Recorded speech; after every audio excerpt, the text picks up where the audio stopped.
Hello बच्चों, स्वागत है आप सभी का मेरे अपने YouTube channel NCERT school coaching classes पे। आज का जो वीडियो होने वाला है वो कक्षा 12वीं के गणित सब्जेक्ट के ऊपर होने वाला है, जिसमें मैं आप लोगों को उदाहरण नंबर 6 को बताने वाला हूँ। जिस तरीके से उदाहरण नंबर 1 से लेकर 5 तक सरल था, वैसे ही उदाहरण नंबर 6 के आगे के प्रश्न भी आसान ही होंगे। तो चलो मैं आपको समझाता हूँ सबसे सरल और आसान तरीकों से। तो देखो, उदाहरण नंबर 6 क्या है। सिद्ध कीजिए कि समस्त बहुभुजों के समुच्चय ए में r बराबर P1 P2 जो दिया हुआ है, ये संख्याएं जो है वो समान है कह रहा है। प्रकार से परिभाषित संबंध R एक तुल्यता संबंध है। 3, 4 और 5 लंबाई की भुजाओं वाले समकोण त्रिभुज से संबंधित समुच्चय A के सभी अवयवों का समुच्चय ज्ञात कीजिए। तो इसको भी अब हल कर लेते हैं। सबसे पहले हमें क्या लिखना होता है, जो प्रश्न में दिया है ना। तो सबसे पहले हम लोग यही लिख लेते हैं, दिया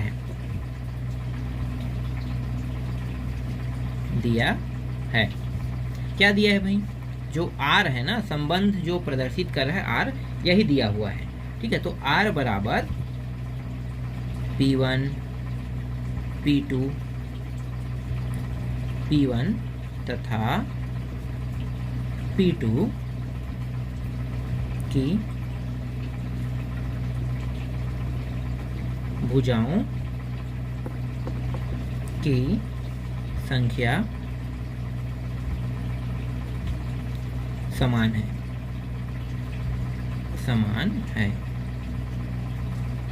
ठीक है, ये दिया हुआ है। अब सबसे पहले हम लोग स्वतुल्य सिद्ध करेंगे। चलो देखो, स्वतुल्य सिद्ध करने के लिए हमें सिर्फ ये जो P1 और P2 दो अवयव दिए हुए ना, इनमें से सिर्फ एक अवयव को लेना है। तो P1 को ले लेते हैं, और ये जो P1 है ये समुच्चय A का क्या है, एक हिस्सा है। तब P1 है ना, तब P1 क्या है, समान है। ठीक है, P1 समान। इसका मतलब क्या है, P1 बराबर P1। ठीक है, P1 और P1 दोनों कब समान होंगे, जब दोनों का मान एक जैसा हो, है ना। एक जैसे का मतलब क्या है, दोनों का मान 1 हो, दोनों का मान 2 हो, दोनों का मान 3 हो, दोनों का मान 4 हो, दोनों का मान 5 हो, तब P1 के बराबर होगा, मतलब समान होगा। ठीक है, अगर ये कंडीशन सही सिद्ध होता है ना, जैसे कि यहाँ पे मैंने सिद्ध कर दिया, अगर ये कंडीशन सही सिद्ध होता है जो मैंने यहाँ पे कर दिया, इसका मतलब क्या है, इसका मतलब ये है कि ये क्या है, स्वतुल्य है। क्लियर हुआ, स्वतुल्य है।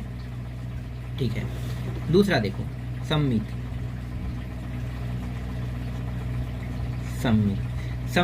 सिद्ध करने के लिए हमें दो अवयवों की आवश्यकता होती है। पहली अवयव P1 यहाँ पे है और दूसरा P2 है।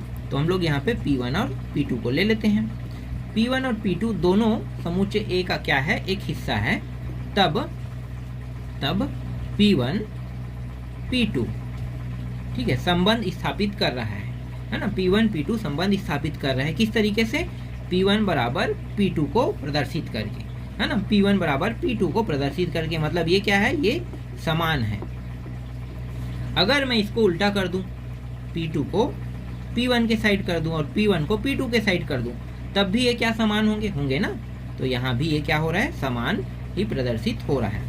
ठीक है, मतलब इसका मान अगर 1 है तो इसका भी 1 होगा, इसका 2 है तो इसका भी 2 होगा, अगर इसका 3 है तो इसका भी 3 होगा। तो इस स्थिति से ये क्या हो गए, ये एक दूसरे के समान जो है वो सिद्ध हो रहा है। तो P2 P1 क्या है, ये भी संबंध स्थापित कर रहा है, इसलिए यह क्या होगा, सम्मित होगा, है ना, मतलब सम्मित है। अब संक्रामक देखते हैं।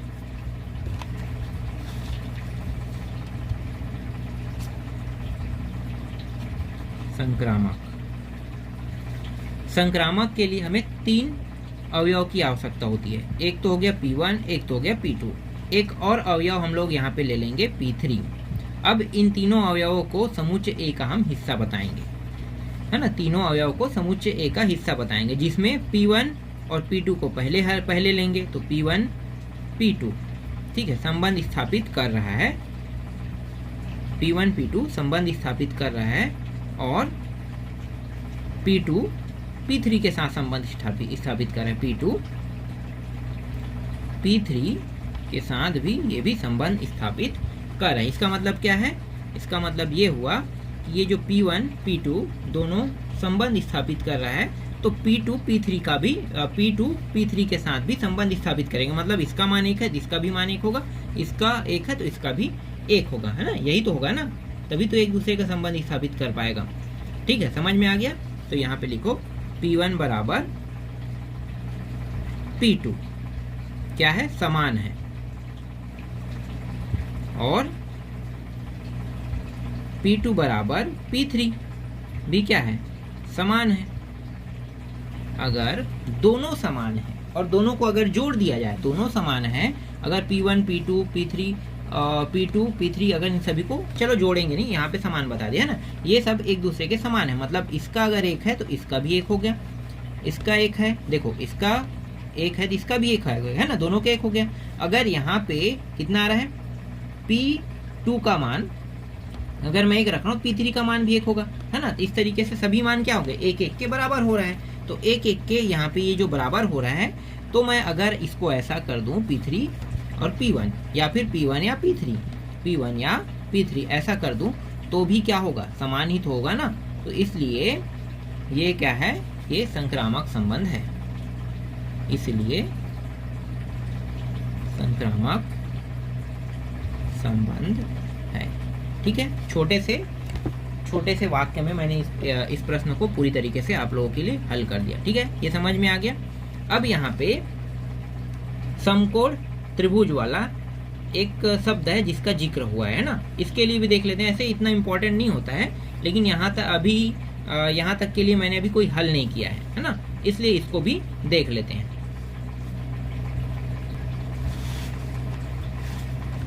तो यहाँ पे मैं द्वितीय भाग लिख लेता हूँ, द्वितीय भाग।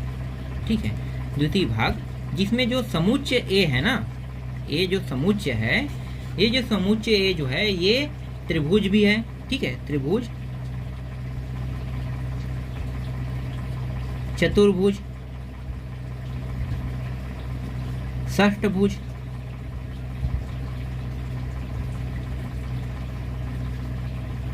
भुज, इसके अलावा ये और आगे जा सकता है, जिसे हम कंप्लीट करके क्या लिखते हैं, इत्यादि लिख देते हैं ना। इत्यादि इस तरीके से लिख देंगे। मतलब समुच्चय ए जो है वो त्रिभुज भी है, चतुर्भुज भी है, षष्ठभुज भी है, अष्टभुज भी है ना। तो इस तरीके से आगे बढ़ते रहेगा, इत्यादि ये बनते जाएगा। ठीक है, अब मान लेते हैं, माना जो समुच्चय बी है ना, इस बार हम लोग बी को मान लेते हैं। बी क्या है, समुच्चय बी है। तो इस समुच्चय बी को हम बहुभुज समुच्चय में रखते हैं। किसमें, बहुभुज में। तो बी समुच्चय बहुभुज समुच्चय है जिसमें समकोण त्रिभुज, जिसे हम किस में रख रहे हैं, बहुभुज में रख रहे हैं, जिसमें समकोण त्रिभुज 3 4, एक मिनट यहाँ पे दिखाई दे रहा है, 3 4 5 है ना, 3 4 5 से संबंधित है। तब बी बराबर PT R। ठीक है, PT R। तो ये जो P1 वाला जो हिस्सा है ना, जो पहले हमने हल किया था सम्मित, संक्रामक, है ना, और सतुल्य, तो उससे ले रहे हैं। और ये जो T है ये त्रिभुज से हो गया, है ना। तो T जो है वो त्रिभुज को प्रदर्शित कर रहा है। तो T को हम कहाँ से लिए हैं, T को हमने लिया है त्रिभुज से लिया है। ठीक है, T को कहाँ से लिया है, त्रिभुज से लिया है। तो एक तो हो गया पहले भाग से और एक हो गया दूसरे भाग से, मतलब जो त्रिभुज है उससे प्रदर्शित हो रहा है।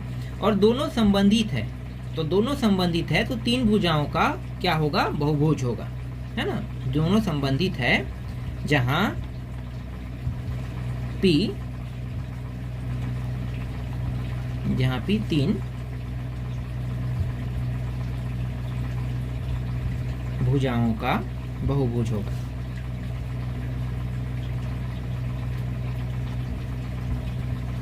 ठीक है, ज़्यादा इसको और सॉल्यूशन करने की ज़रूरत नहीं है। छोटे से तरीके से और छोटे से सॉल्यूशन के साथ हम इसको बना सकते हैं। ठीक है, जिससे आपको अच्छे से समझ में आए। तो ये प्रश्न तो हो गया कंप्लीट। अब आगे प्रश्न देखते हैं ना, अगला। अब उदाहरण नंबर 7 देख लेते हैं। उदाहरण नंबर 7 है, जो समुच्चय दिया हुआ है ए, इसके अंदर 1 से लेकर 5 तक के अंक है और r बराबर r का भी मान दिया हुआ है, जो a b a minus b सम है ना। मतलब सम प्रदत्त हमें करना है। तो प्रदत्त संबंध 1 तुल्यता संबंध है। प्रमाणित कीजिए कि 1 3 5 के सभी अवयव एक दूसरे से संबंधित है और समुच्चय 2 4 के सभी अवयव एक दूसरे से संबंधित, परंतु 1 3 5 का कोई भी अवयव 2 4 के किसी भी अवयव से संबंधित नहीं है ना। बस इतना ही हमें हल करना है। तो चलो अब इसको हल करते हैं। जो दिया है पहले उनको लिख लेते हैं। लिखो यहाँ पे दिया है, ठीक है। जो दिया है पहले उनको लिख लेते हैं। दिया क्या है भाई?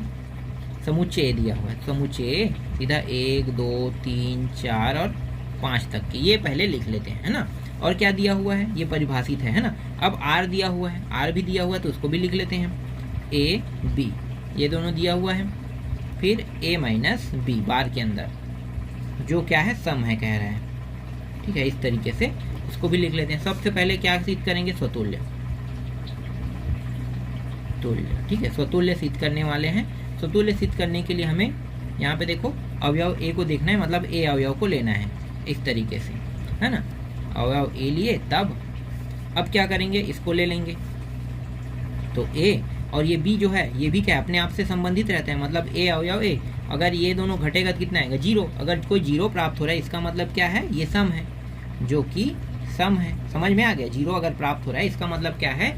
ये सम संख्या है। तो सम संख्या मतलब ए संबंधित आर, है ना। तो ए संबंध स्थापित कर सकता है, ठीक है। तो ए संबंध स्थापित कर, इसलिए ये क्या है? स्वतुल्य है। सीधा यहाँ पे मैं लिख लेता हूँ स्वतुल्य है, ठीक है। ये सिद्ध हो गया स्वतुल्य। चलो सम्मित सिद्ध करते हैं। सम्मित सिद्ध करने के लिए हमें 2 अवयव देखना है, ए और बी, ठीक है। जो किसका हिस्सा है? समुच्चय ए का हिस्सा है। तब ए बी, है ना, संबंध स्थापित करेगा। और देखो ए बी संबंध स्थापित करेगा, और इसमें और लगाने की जरूरत नहीं, सीधा ये वाला निशान लगा दो, ठीक है। तो इस बार कितना है? ए और बी है। तो ए बी को इस तरह बार के अंदर लिखो। ए बी बार के अंदर है, जो सम है। प्रश्न पहले ही कह रहा है सम है, तो यहाँ पे सम है लिखो। अब इसको पलट देंगे, है ना। पलट देंगे, बी को ए को बी कर देंगे, ठीक है। पलटेंगे तो पलटेंगे तो यहाँ पे क्या होगा भाई? ऐसे नहीं पलटेगा, यहाँ पे अंदर में माइनस ले लेंगे इसके अंदर में।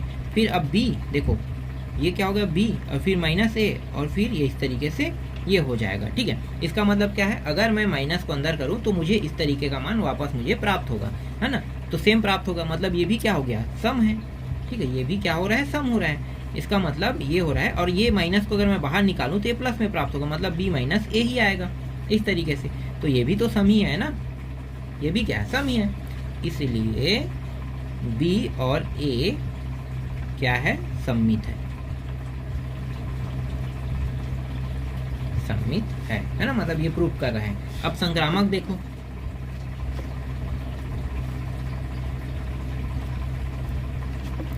संक्रामक देखते हैं, है ना। संक्रामक देखने के लिए हमें ए बी सी और आर तीनों की हमें आवश्यकता है। तो सबसे पहले ए बी आर क्या है? ये सबसे पहले ये देखना है, जो क्या है? सम है ना। फिर बी और सी को देखना है, ये भी क्या है? सम है ना। ये होगा ही होगा सम। कैसे? देखो a माइनस बी क्या है? पहले सम था तो हम इसको सम लिखेंगे, है ना।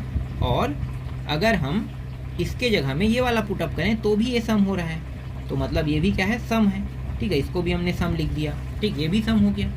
अब हम लोग क्या करने वाले हैं? ये जो ए बी है, ठीक है, ध्यान देना थोड़ा सा। a माइनस बी इसके जगह में अगर मैं प्लस माइनस 2p ले लेता हूँ, तथा ये जो b माइनस सी है इसके जगह में प्लस माइनस 2q ले लेता हूँ, ठीक है। 2q लेता हूँ और दोनों को जोड़ देता हूँ, इसको और इसको जोड़ देते हैं, तो लेफ्ट लेफ्ट के साथ और राइट राइट के साथ जुड़ेगा। तो यहाँ पे अगर दोनों को जोड़ दिया जाए, है ना, दोनों को जोड़ दिया जाए तो a माइनस बी फिर प्लस b माइनस सी, और ये प्लस माइनस 2p फिर प्लस माइनस 2q, यही होगा, बिल्कुल यही होगा। फिर ये देखो एक माइनस एक प्लस कट गया, तो a माइनस कितना बचा? c। और यहाँ पे देखो दोनों में क्या है? प्लस माइनस भी है ना, तो प्लस माइनस है और 2 भी है, तो 2 बस को निकाल लेते हैं, ठीक है। प्लस माइनस p और प्लस माइनस q बस को अंदर ले लेते हैं इस तरीके से। तो देखो हमारे पास आ क्या रहा है? AC प्राप्त हो रहा है, जो ये बता रहा है कि देखो 2 का गुणज है, मतलब 2 का गुणज है, मतलब ये सम है है ना। तो ए सी क्या है, एक सम है, सम, चलो यहाँ पे देखो सम संख्या है। तो ए सी सम है, तो ए और सी संबंध स्थापित करेगा, इसलिए ये भी क्या होगा, संक्रामक होगा, है। ठीक है, ये भी सिद्ध हो गया, संक्रामक है, सिद्ध हो गया। ठीक है, अब द्वितीय भाग निकालते हैं।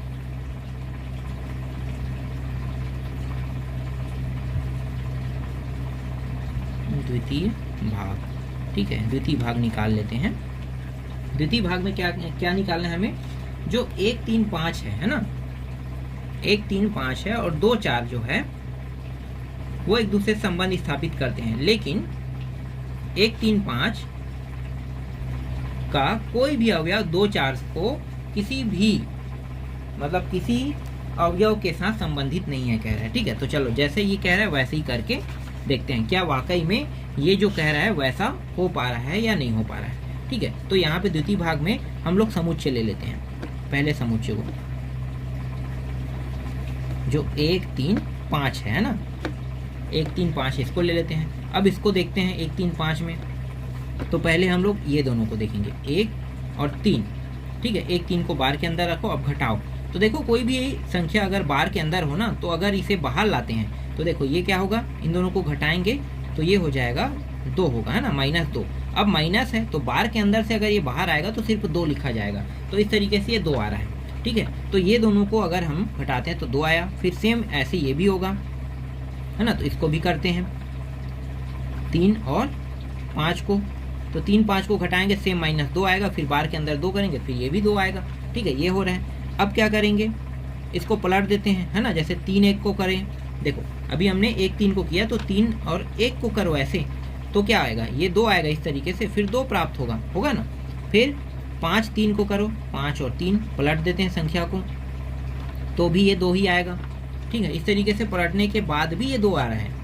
अब क्या करेंगे, ये जो 1 और 5 है इसको करते हैं। ठीक है, अब बड़े संख्या 1 और 5 को करो, पलट देने पर कितना आएगा, देखो अभी ये 4 आ रहा है ना, अब जब इसको पलट देंगे 5 और 1 कर देंगे तो भी ये 4 ही आएगा, है ना, ये 4 आ रहा है। इसका मतलब क्या है, इसका मतलब ये है कि ये जो सभी अवयव जो है जो अभी मैंने निकाला है वो सब के सब क्या है, सम है। ठीक है, देख लो ना, 2 2 2 4 4 ये आ रहा है, मतलब ये सभी के सभी संख्या क्या है, सम है। ठीक, सभी के सभी संख्या सम है और ये सभी के सभी प्रदर्शित भी कर रहे हैं ना सभी चीज़ों को। और हाँ, एक और है संख्या, क्या है उसको भी ले लेते हैं, 2 और 4 समुच्चय, इसको बी समुच्चय के अंदर रखते हैं या दूसरा समुच्चय मान लो इसको, चलो दूसरा समुच्चय मान लो।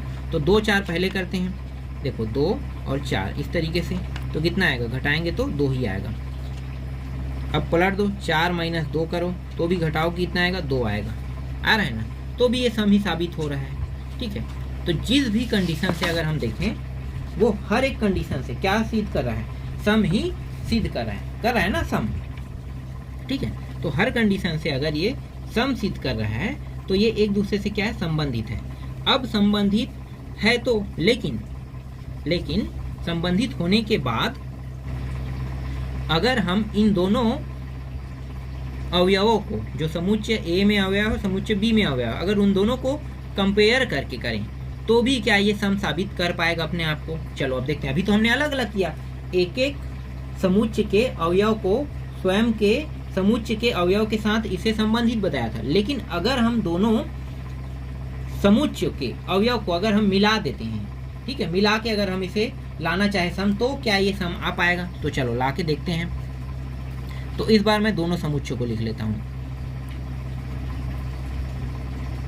समुच्चय 1 3 5। ठीक है, दोनों समुच्चय लिखते हैं, और दूसरा समुच्चय क्या है, 2 और 4 है।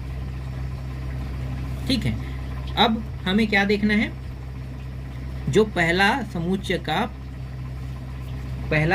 का जो अवयव है वो दूसरे समुच्चय के अवयव के साथ इसे हम घटा के देखते हैं। तो देखो कितना आ रहा है, 1 आ रहा है ना, घटाएंगे तो ये 1 आएगा। अब इसको घटाते हैं, देखो देखो इसको अभी 2 बार घटाना है ना, ये जो है ये इस तरीके से इसके साथ भी घटेगा। चलो पहले इसी के साथ पहले कंप्लीट कर लेते हैं, 1 और 4 के साथ। तो कितना आ रहा है, 3 आ रहा है, इसमें 3 आ रहा है। देखो ये विषम है, ये विषम है। फिर 3 के साथ 3 और 2 को करो तो भी 1 आ रहा है। 3 और 4 को करो, 3 माइनस 4 करेंगे तो भी 1 आ रहा है, विषम ही है। अब 5 और 2 को करो, कितना आ रहा है, 3 आ रहा है। 5 और 4 करो, कितना आ रहा है, 1 आ रहा है। ये भी क्या है, विषम है। मतलब सभी के सभी यहाँ पे क्या है, विषम है। अगर सभी के सभी विषम है तो समुच्चय, जो पहला समुच्चय है और दूसरा समुच्चय है, ये बिल्कुल भी एक दूसरे से संबंधित नहीं है। ठीक है, तो यहाँ पे आप बता सकते हो संबंधित नहीं है, नहीं है। ठीक है, आगे में लिख लो दोनों समुच्चय, दोनों समुच्चय संबंधित नहीं है। हमने दोनों समुच्चयों को तुलना करके देख लिया ना, इससे पहले वाले में अकेले अकेले किया था, इस पूरे अवयव को इसी के साथ तुलना किए थे। अब इनका तुलना इसके साथ जब कर रहे हैं तो संबंधित नहीं है। जो हमें ये सिद्ध करना था वो हमने यहाँ पे सिद्ध कर दिया। ठीक है, ये समझ में आया। चलो अगला प्रश्न देखो, उदाहरण नंबर 8, सिद्ध कीजिए कि समुच्चय ए बराबर x एलिमेंट z दिया है। मतलब x से एक क्या है, अवयव है, और z इस बार समुच्चय है। 0 से बड़ा बराबर x और x से बड़ा बराबर 12 है में परिभाषित संबंध r a b a minus b 4 का गुणज है। एक तुल्यता संबंध है, एक से संबंधित सभी अवयवों को ज्ञात कीजिए। हमें बस अवयव ज्ञात करना है ना, एक से संबंधित। तो चलो पहले तो इसको हल करेंगे ना, तुल्यता तो सिद्ध करना भी है, तो तुल्यता के साथ साथ दोनों सिद्ध करना है। तो यहाँ पे जो दिया पहले लिख लेते हैं। समुच्चय दिया हुआ है 0 से 0 1 2 3 4, थोड़ा नीचे कर लेता हूँ, 5 6 7 8 9 10 11, ये 12। ठीक है, 12 तक दिया हुआ है। फिर R भी दिया हुआ है, A B a minus B 4 का क्या है, गुणज है।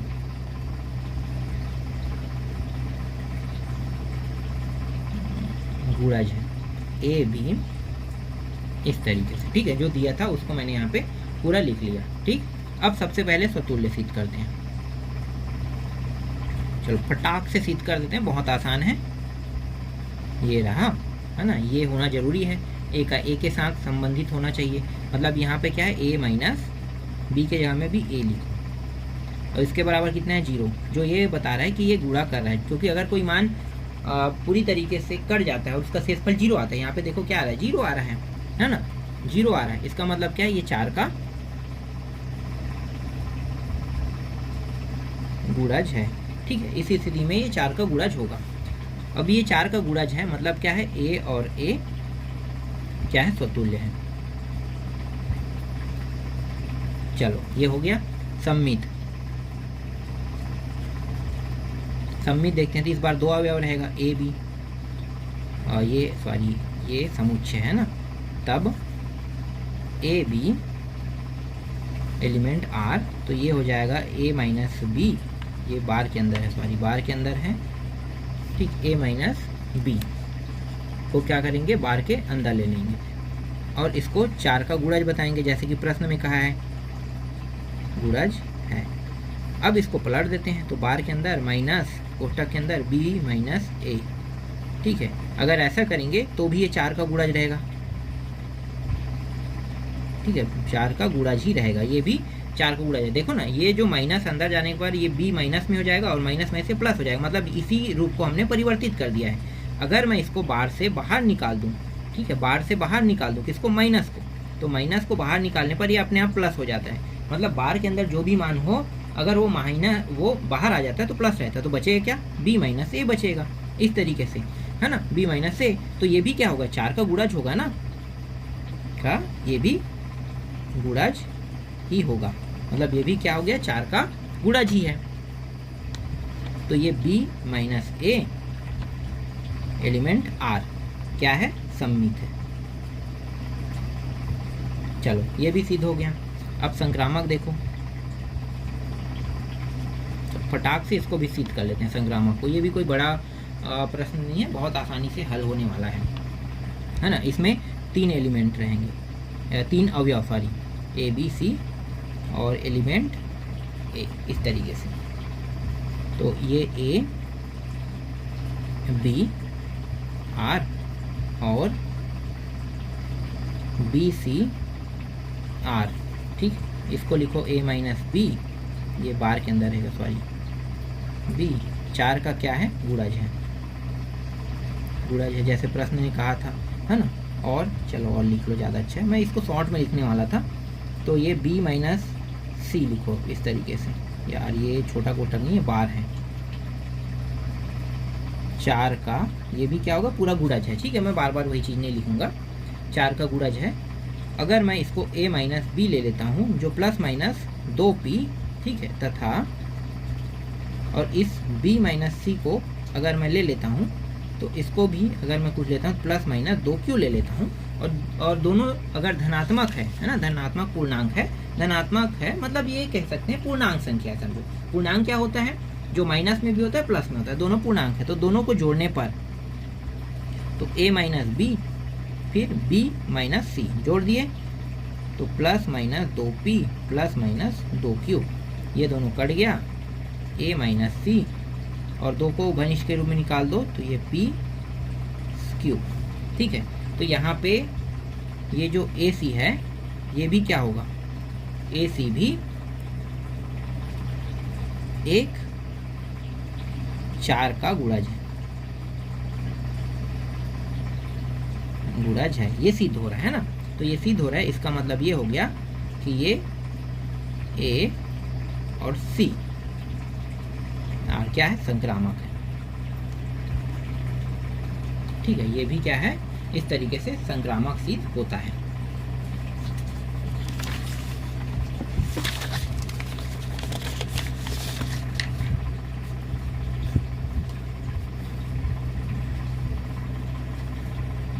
ठीक, ये भी सिद्ध हो गया संक्रामक, ठीक है। अब द्वितीय भाग देखो, और जो भी संक्रामक सिद्ध होगा, सतुल्य और सम्मित सिद्ध होगा, वो तुल्यता संबंध स्थापित करता है। तो तुल्यता संबंध लिखने की जरूरत नहीं है ना, आप लोग लिख लेना उसको। अब द्वितीय भाग देखते हैं।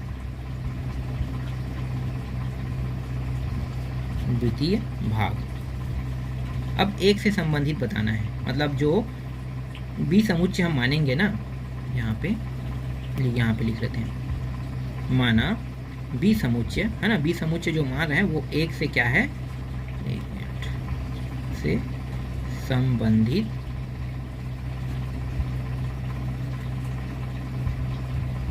अवयवों का समुच्चय है, समुच्चय है। तो B बराबर देखो A समुच्चय A, अवयव A का समुच्चय A, तो A जो है यहाँ पे रहेगा और एक को हमने माना तो यहाँ पे लिखेंगे पीछे में, ठीक है, इस तरीके से। B बराबर A,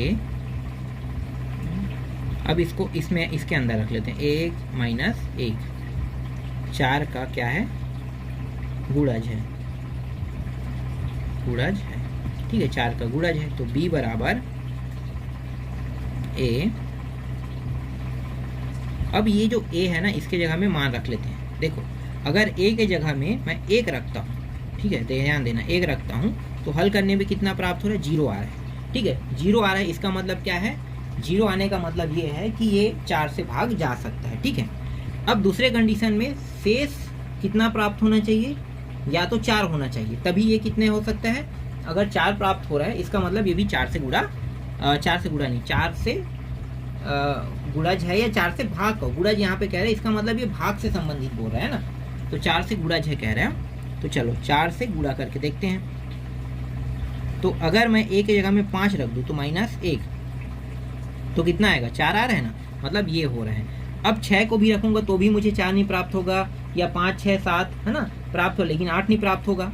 तो ऐसा हमें नंबर लेना है जो 4 से भाग चला जाए। तो हमें 4 से भाग जाने वाले नंबरों में अगर हम देखते हैं तो 9 अगर मैं लेता हूं जो 1 को घटाने पर 8 आ रहा है, मतलब ये भी 4 से भाग जा सकता है। तो जो दूसरा हमें समुच्चय जो प्राप्त हो रहा है, जो हमें यहाँ पे ज्ञात करने के लिए कहा है समुच्चय, है ना, वो 1 जो बी समुच्चय है उसमें जो अवयव हमें प्राप्त हो रहा है वो 1 4 8 हमें नहीं एक रखा, उसके बाद 5 रखा ना, यहाँ पे 5 रखा तब हमें प्राप्त हो और 9 रखा, तो ये जो है ये समुच्चय है, यही हमें क्या करना था, निकालना था। तो इस तरीके से ये प्रश्न जो है वो कंप्लीट होता है। अब बचा है 9वां 10वां 11वां 12वां, 4 उदाहरण और बचा है। तो 4 उदाहरण को मैं आप लोगों को किसी दूसरे वीडियो में बताऊंगा।